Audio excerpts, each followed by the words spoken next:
ಪ್ರಿಯ ನಿರೀಕ್ಷಕರೇ ನಮಸ್ಕಾರ. ಬೀರ್ಬಲ್ನ ವಿಶೇಷ ಕಾರ್ಯಕ್ರಮಕ್ಕೆ ಆತ್ಮೀಯವಾದ ಸ್ವಾಗತ. ಎರಡು ಕೈ ಸೇರಿದ್ರೇ ಚಪ್ಪಾಳೆ, ಬರೀ ಒಂದೇ ಕೈಯಿಂದ ಏನೂ ಮಾಡೋಕ್ಕೆ ಸಾಧ್ಯ ಇಲ್ಲ.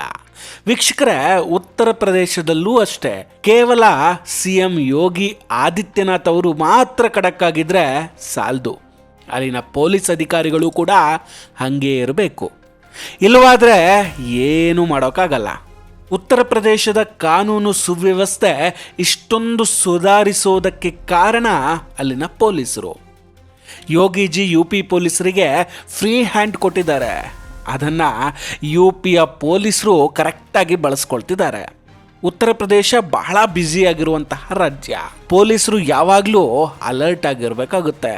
ಮಹಾಕುಂಭಮೇಳ ಮುಗಿದೇ ಹೋಯಿತು ಅಂತ ಜಾಸ್ತಿ ದಿನ ರಿಲ್ಯಾಕ್ಸ್ ಆಗೋ ಹಾಗೂ ಇಲ್ಲ. ಅಷ್ಟರಲ್ಲಿ ರಂಜಾನ್ ಬಂದ್ಬಿಡುತ್ತೆ. ಮಾರ್ಚ್ 14ನೇ ತಾರೀಕು ಹೋಳಿ ಹಬ್ಬವೂ ಬಂತು. ಅದರಲ್ಲೂ ಈ ಮಾರ್ಚ್ 14ನೇ ತಾರೀಕು ಬರೋ ಹೋಳಿ ಹಬ್ಬದ ದಿನ ಪೊಲೀಸರು ಬಹಳ ಎಚ್ಚರಿಕೆಯಿಂದ ಇರಬೇಕಾಗುತ್ತೆ. ಯಾಕಂದರೆ ಈ ಬಾರಿ ಹೋಳಿ ಹಬ್ಬ ಬಂದಿರೋದು ಶುಕ್ರವಾರ. ಇದೇ ಶುಕ್ರವಾರದ ದಿನ ದೇಶದಲ್ಲಿ ಏನೇನಾಗುತ್ತೆ ಅನ್ನೋದು ಗೊತ್ತಿರೋ ಸತ್ಯ ಅಲ್ವೇ. ಹೀಗಾಗಿ UPಯ ಪ್ರತಿ ಜಿಲ್ಲೆಯಲ್ಲೂ ಕೂಡ ಪೊಲೀಸರು ಶಾಂತಿ ಸಭೆಯನ್ನು ನಡೆಸ್ತಿದ್ದಾರೆ. ಹಿಂದೂ ಮುಸ್ಲಿಂ ಎರಡೂ ಕಮ್ಯುನಿಟಿಯವರನ್ನು ಸೇರಿಸಿ ಮಾತುಕತೆ ಮಾಡಲಾಗುತ್ತೆ. ಅದೇ ರೀತಿ ಈ ಸಂಬಲ್ ಅನ್ನೋ ಜಿಲ್ಲೆಯಲ್ಲಿ ಕೂಡ ಶಾಂತಿ ಸಭೆ ನಡೆಯುತ್ತೆ. ಸಂಬಲ್ನ IO ಆದಂತಹ ಅನುಜ್ ಚೌಧರಿ ಅವರು ಸಭೆಯಲ್ಲಿ ಮುಸ್ಲಿಂ ಸಮುದಾಯಕ್ಕೆ ಒಂದು ಎಚ್ಚರಿಕೆಯನ್ನು ಕೊಡ್ತಾರೆ. मेरा सीधा साफ ये है, होली का दिन है, जुम्मा साल में 52 बार आता है, होली साल में एक बार आती है. तो मुस्लिम समुदाय के लोगों को यदि किसी को लगता है भाई आपको होली के रंग से आपका धर्म भ्रष्ट हो जाएगा या जो भी है, तो वो उस दिन ना निकले, घर से ना निकले.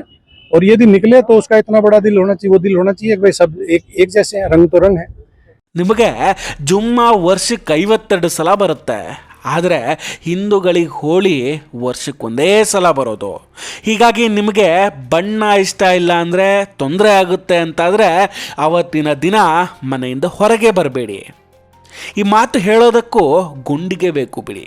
ಅನುಜ್ ಚೌಧರಿ ಅವರನ್ನು ನೋಡಿದ್ರೆ ಗೊತ್ತಾಗುತ್ತೆ ಆ ಗುಂಡಿಗೆ ಅವರಲ್ಲಿದೆ ಅಂತ. ನಿಮಗೆ ವರ್ಷಕ್ಕೆ 52 ಬಾರಿ ಶುಕ್ರವಾರ ಬರುತ್ತೆ, ಆದರೆ ಅವರಿಗೆ ಒಂದೇ ಒಂದು ಸಲ ಹೋಳಿ ಹಬ್ಬ ಬರೋದು. ನಿಮಗೆ ತೊಂದರೆ ಇದ್ದರೆ ನೀವು ಮನೆಯಲ್ಲೇ ಇರಿ ಅಂತ ಅನುಜ್ ಚೌಧರಿ ಅವರು ವಾರ್ನಿಂಗ್ ಕೊಟ್ಟಿದ್ದಾರೆ. ಅನುಜ್ ಚೌಧರಿ ಅವರನ್ನ ನೀವು ಹಿಂದೆ ಕೂಡ ನೋಡಿರ್ತೀರಾ. ಅಜಮ್ ಖಾನ್ ಜೊತೆ ವಿವಾದ ಮಾಡಿಕೊಂಡಿದ್ದಂತಹ ಅಧಿಕಾರಿ. ಹಿಂದೆ ಗಲಭೆ ಒಂದರಲ್ಲಿ ಇವರ ಕಾಲಿಗೆ ಗುಂಡು ಕೂಡ ತಗಲಿತ್ತು. ಜೊತೆಗೆ ಈ ಅನುಜ್ ಚೌಧರಿ ಓರ್ವ ಕ್ರೀಡಾಪಟು ಕೂಡ ಹೌದು. ಭಾರತಕ್ಕೆ ಕುಸ್ತಿಯಲ್ಲಿ ಪದಕ ಕೂಡ ಗೆದ್ದುಕೊಟ್ಟಿದ್ದಾರೆ.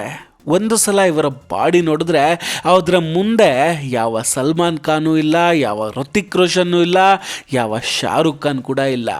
UPಯಲ್ಲಿ ಇದೊಂದು ಸಮಸ್ಯೆ.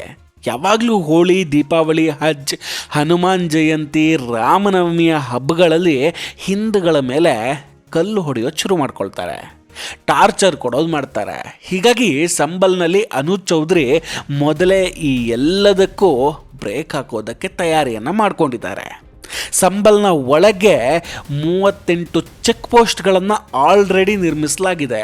ಅಲ್ಲಿನ ಸಂಸದರ ಮನೆ ಬಳಿ ಕೂಡ ಹೊಸ ಪೊಲೀಸ್ ಚೌಕಿಯನ್ನು ನಿರ್ಮಿಸ್ಕೊಂಡಿದ್ದಾರೆ. ಅಲ್ಲದೆ ಹಿಂದೂಗಳ ಪರವಾಗಿ ವಾದ ಮಾಡುವ ಲಾಯರ್ ವಿಷ್ಣು ಶಂಕರ್ ಜೈನ್ ಅವರನ್ನು ಹತ್ಯೆ ಮಾಡ್ತೀನಿ ಅಂತ ಹೇಳಿದ್ದ ವ್ಯಕ್ತಿಯನ್ನು ಆಲ್ರೆಡಿ ಸಂಬಲ್ನಲ್ಲಿ ಅರೆಸ್ಟ್ ಮಾಡಲಾಗಿದೆ. ಅಷ್ಟಕ್ಕೂ ಈ ಸಂಬಲ್ ಬಗ್ಗೆ ಇಷ್ಟೊಂದು ವಿಶೇಷವಾದ ಕೇರ್ ಯಾಕೆ? ಅದಕ್ಕೆ ಕಾರಣ ಅಲ್ಲಿರೋ ಮುಸ್ಲಿಂ ಪಾಪ್ಯುಲೇಷನ್. ವೀಕ್ಷಕರೇ, ಸಂಬಲ್ ಸಿಟಿಯಲ್ಲಿ 77% ಮುಸ್ಲಿಮರೇ ಇರೋದು. ಅಲ್ಲಿ ಹಿಂದೂಗಳು ಕೇವಲ 20% ಇದ್ದಾರಷ್ಟೇ. ಅಲ್ಲದೆ ಈಗ ಸಂಬಲ್ ನಗರದಲ್ಲಿ ಒಟ್ಟು 38 ಕಟ್ಟಡಗಳ ನಿರ್ಮಾಣದ ಕಾಮಗಾರಿ ನಡೀತಾ ಇದೆ. 6 ಲೋಡ್ ಕಲ್ಲುಗಳು ಕೂಡ ಬಂದು ಬಿದ್ದಿದೆ. ಸೊ ಪೊಲೀಸರು ಎಚ್ಚರಿಕೆಯಿಂದನೇ ಇರಬೇಕಲ್ವೇ. ನರೇಂದ್ರ ಮೋದಿ ಅವರು ಹೇಳ್ತಾರೆ, ನನ್ನ ಮೇಲೆ ಎಷ್ಟು ಕಲ್ಲು ಎಸಿತಿರೋ ಎಸಿರಿ, ನಾನು ಅದನ್ನು ಮೆಟ್ಟಿಲು ಮಾಡ್ಕೊಳ್ತೀನಿ ಅಂತ. ಆದರೆ ಯೋಗಿಜಿ ಹಂಗಲ್ಲ. ನೀವು ಎಷ್ಟು ಕಲ್ಲು ಎಸಿತೀರೋ ನಾವು ಅಷ್ಟು ಪೊಲೀಸ್ ಚೌಕಿಗಳನ್ನು ನಿರ್ಮಾಣ ಮಾಡ್ತೀವಿ ಅಂತ ಹೇಳ್ತಾರೆ. ಅದಕ್ಕೆ ಹೇಳೋದು ಡೋಂಟ್ ಮೆಸ್ ವಿತ್ ಯೋಗಿಜಿ ಅಂತ. ಅಲ್ಲದೆ ಸಂಬಲ್ ವಿವಾದಿತ ಜಾಗದಲ್ಲಿರೋ ಮಸೀದಿಯ ಒಳಗೆ ಬಣ್ಣ ಬಳಿಯೋದಕ್ಕೂ ಕೂಡ ಈ ಬಾರಿ ಕೋರ್ಟ್ ಒಪ್ಪಿಗೆಯನ್ನು ಕೊಟ್ಟಿಲ್ಲ. ಮುಸ್ಲಿಮರಲ್ಲಿ ಈ ಆದೇಶದ ಬಗ್ಗೆ ಸಿಟ್ಟು ಕೂಡ ಒಳಗೆ ಕುದೀತಾ ಇದೆ. ಅದರ ಜೊತೆಗೆ ವಿವಾದಿತ ಜಾಗ ಕೂಡ ಹಿಂದೂಗಳ ಕೈ ಸೇರೋ ಲಕ್ಷಣ ಇದೆ. ಅಲ್ಲದೆ UP CM ಯೋಗಿ ಆದಿತ್ಯನಾಥ್ ಅವರು ನಾವು ಇಂತಹ 67 ದೇವಸ್ಥಾನಗಳಲ್ಲಿ 54 ವಾಪಸ್ ಪಡೆದುಕೊಂಡಿದ್ದೇವೆ, ಉಳಿದಿದ್ದನ್ನು ಪಡಿತೀವಿ ಅಂತ ಬೇರೆ ಹೇಳಿದ್ದಾರೆ. ಹೀಗಾಗಿ ಸಂಬಲ್ ಪೊಲೀಸರು ಈ ಬಾರಿಯ ಹಿಂದೂಗಳ ಹಬ್ಬಗಳಲ್ಲಿ ಭಾರಿ ಎಚ್ಚರಿಕೆಯಿಂದ ಇರಬೇಕಾಗತ್ತೆ. ಸಂಬಲ್ ಸೂಕ್ಷ್ಮ ಪ್ರದೇಶವಾಗಿರಲಿದೆ. ಖಂಡಿತ ಅದನ್ನು ಅನುಜ್ ಚೌಧರಿ ಅವರು ಭಾಳ ಅಚ್ಚುಕಟ್ಟಾಗಂತೂ ನಿಭಾಯಿಸ್ತಾರೆ. ಈ ವಿಶ್ವಾಸ ಯೋಗಿಜಿಗೂ ಇದೆ ಹಾಗೂ ಅಲ್ಲಿನ ಜನರಿಗೂ ಇದೆ. ವೀಕ್ಷಕರೇ, ಯೋಗಿ ನಾಡಿನ ಈ ಪೊಲೀಸ್ ಅಧಿಕಾರಿ ನಿಮಗೂ ಕೂಡ ಇಷ್ಟ ಆಗಿದ್ರೆ ದಯವಿಟ್ಟು ವಿಡಿಯೋಗೆ ಒಂದು ಲೈಕ್ ಮಾಡಿ, ನಿಮ್ಮ ಅಭಿಪ್ರಾಯವನ್ನು ಕಮೆಂಟ್ ಮಾಡಿ ತಿಳಿಸಿ. ಹಾಗೂ ನಮ್ಮ ಬೀರ್ಬಲ್ ಚಾನಲನ್ನು ಇನ್ನೂ ಕೂಡ ಸಬ್ಸ್ಕ್ರೈಬ್ ಮಾಡಿಲ್ಲ ಅಂದರೆ ದಯವಿಟ್ಟು ಸಬ್ಸ್ಕ್ರೈಬ್ ಮಾಡಿ, ಈ ಬೆಲ್ ಐಕಾನನ್ನು ಕ್ಲಿಕ್ ಮಾಡಿ. ನಮಸ್ಕಾರ, ಟೇಕ್ ಕೇರ್ ಆ್ಯಂಡ್ ಬಾಯ್. ಮತ್ತೆ ಭೇಟಿಯಾಗೋಣ.